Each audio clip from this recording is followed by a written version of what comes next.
Hey, Refuge family. It's Pastor David here, and welcome to today's edition of our Refuge Daily. Now, as now as I'm looking at the recording, I realize my shirt is most definitely blending in with the blinds behind me. I guess all I'm missing now is a white hat. So if you just see a floating face here, it's because I am camouflaged because of this shirt. Probably not the best choice. But anyways, I am super glad that you are tuning in with us today. As I say every single time, and as you hear other pastors say, we're so blessed that you guys have chosen to make this a part of even a weekly habit for some of you. Some of you are even tuning in every single day and making it a daily habit. Just have a little small point of connection with people at Refuge and a connection with the Lord as we just share from our devos. And as I always say, I'm usually sharing things from my heart that come from my devotions from the Lord. This one's a bit different, although the Lord has applied it to me devotionally, right? But this didn't come from my daily reading. I feel like this past week, it's definitely just been this past week. It's been a long week for sure, but this past week really has been a week of reflection. I've been able to look at different things that have been happening in my life. I've been able to look, like a year ago, 2 years ago. I'm just reflecting on a lot right now. It's funny. I think it was Pastor Jeff mentioned very quickly on his Sunday sermon that he has this app, and it says like a year ago today, this picture was taken. And he's able to go look and go, I can't believe it was a year ago, or 2 years ago, or 4 or 5. But I had one of those moments. It may have been actually sparked by what Jeff said, but I had one of those moments every year. So for those of you who don't know, I'm the high school pastor here at Refuge. I've been pastoring here for now a little over 3 years. It's been awesome. It's been super fun. And it's had its ups and down moments of being very trying and testing, as many things are in life.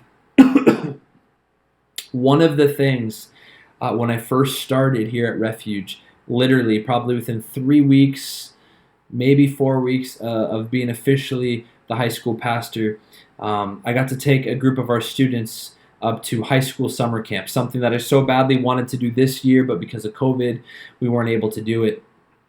And we started a rhythm that summer.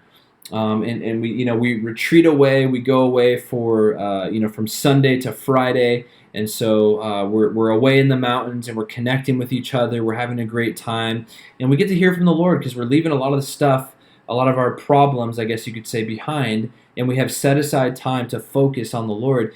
And so something we did the very last night.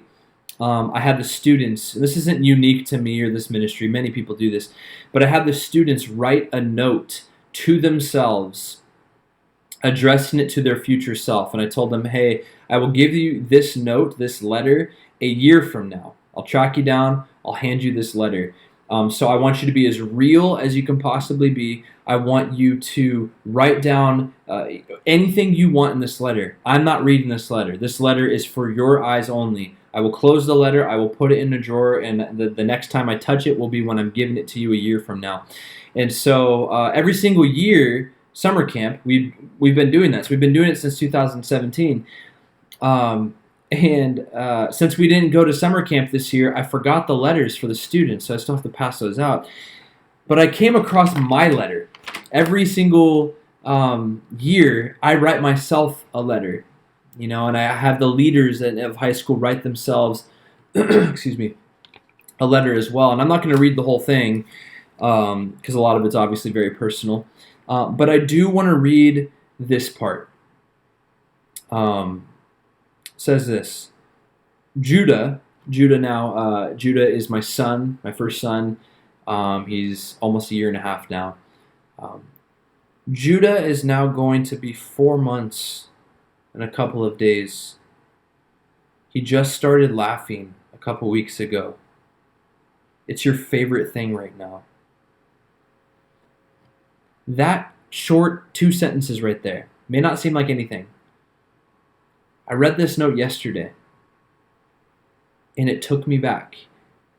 Now my son, like I said, is almost a year and a half, and I'm often, like every single parent that's listening right now, you ask yourselves all the time, like, where the heck did the time go?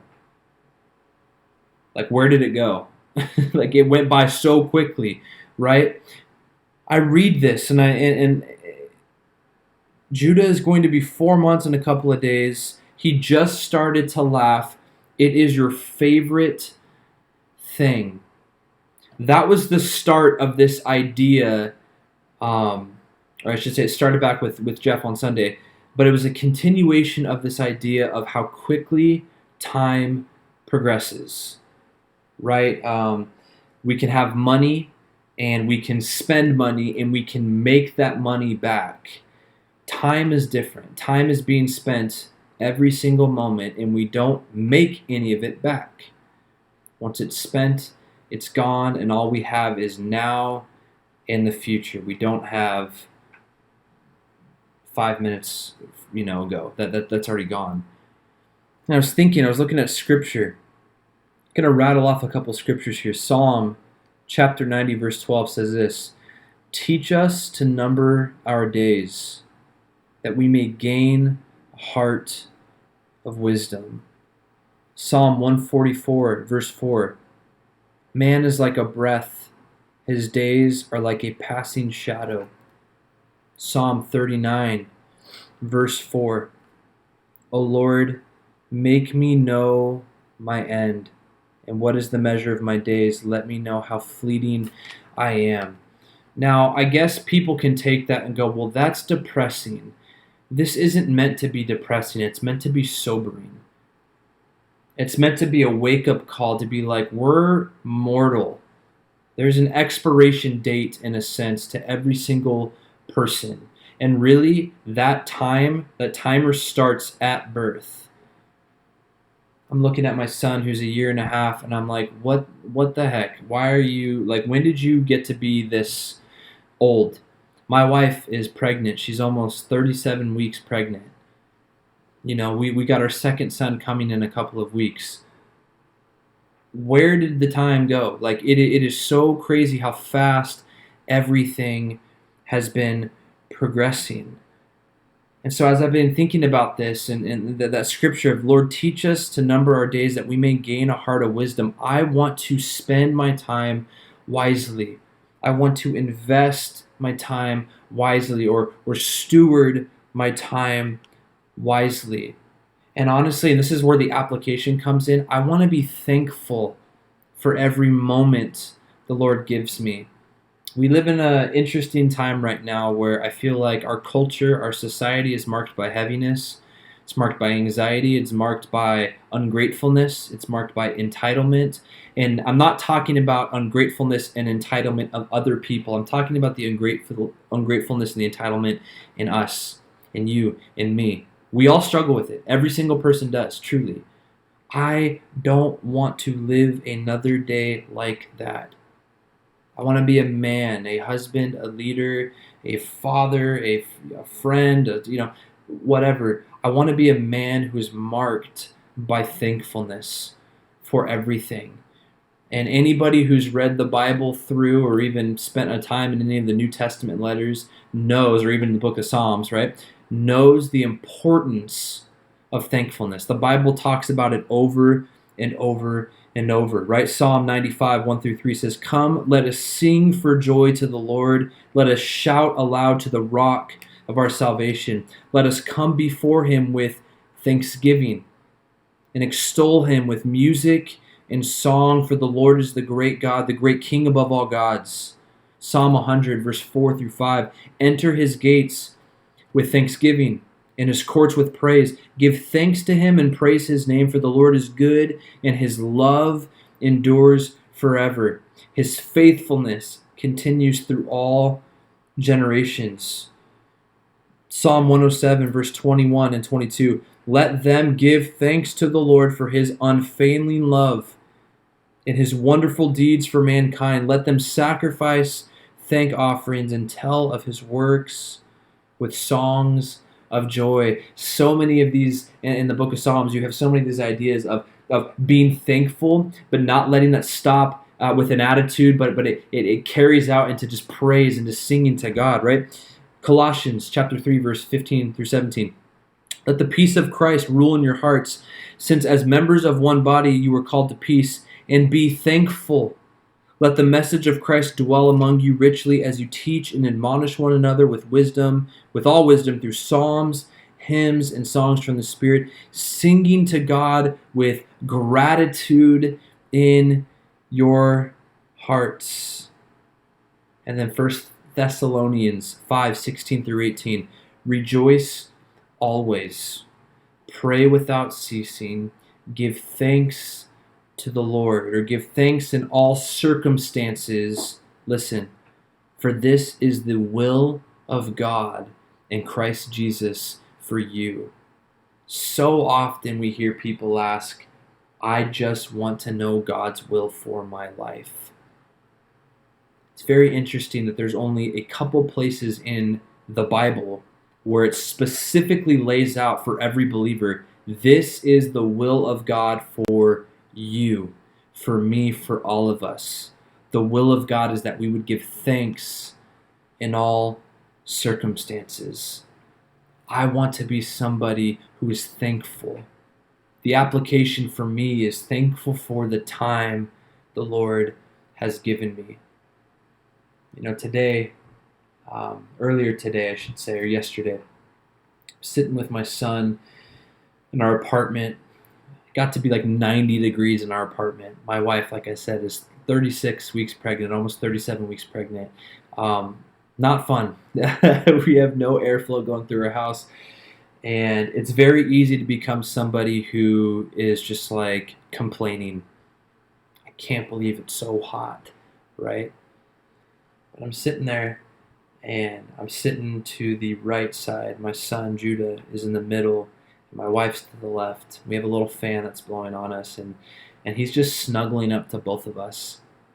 He's got his thumb in his mouth. We're watching Tarzan, the movie we've seen like 700 times since he's been born, right? And I'm just so thankful for that moment that I had with him. And I have these thoughts always of like, this isn't going to be forever. I'm not going to always have him snuggling up to me. He's not always going to want dad the way he wants dad right now. And I don't want to get sad about that. But I want to be in this moment, and I want to say, God, like, thank you for this time that you've given me. Later on in this letter that I wrote to myself, I go on to say, right after I say, he just started laughing a couple weeks ago, it's your favorite thing right now. And then I say this, you still struggle as a leader. You still struggle comparing yourself to others. And at times you struggle with self or being self-conscious. I share that because a value here in the Refuge Family Ministries and that Refuge is being open. It's just being open, right? Being real. I'm thankful as I wrote this and I'm reading this and I'm going, I struggled comparing myself to others. That's still a struggle to a certain extent. And I know the Lord is freeing me of that. But I am so much further along than I was a year ago. Had I not written this down, I wouldn't have been as thankful as I am right now for this. Guys, my encouragement for you listening, let's be people who purpose in our hearts to be people who are thankful, who give thanks in every circumstance, regardless of what we're going through, because we know that even if the circumstance kind of sucks a little bit, if it kind of stinks, there is a God who is over that circumstance. There's a God who is sovereign over that circumstance, who loves us, who promises he will work it out for our good, right? If we are those who love him and are called according to his purposes, right? Let's be people who purpose in our hearts to be thankful for everything, right? For all the gifts, for all the life, for all the time, knowing that it is God, right? It says that every good and perfect gift given is from above, and it comes down from the Father of lights, with whom there's no variation or of shadow due to change, right? The Lord is the one who gives gifts. He gives us things, and honestly, the gifts that He gives are amazing because they're just an extension of who He is, right? So again, the application for me is time. The Lord has given me time. I want to steward it well. I don't want to waste it, and I don't want to be a person who's no longer thankful for it. So Refuge family, that is my encouragement for you guys. Let us be people, the people of Refuge. Let us be people who are thankful for everything the Lord has given us. And when we find ourselves in a time that's brutally hard, let's turn to the Lord. Let's ask for His help. And let's choose to look at the things that He has given us and choose to be thankful for those things. Father, thank You for who You are. Thank You for loving us. Thank You for giving us time, Lord, and I pray that You would just help us. We fall so short when in this area of giving thanks, Lord. So would You be with us? Would You convict us and draw us close? We thank You. We love You. We ask these things in Your name, Jesus. Amen. Refuge family, we'll see you next time.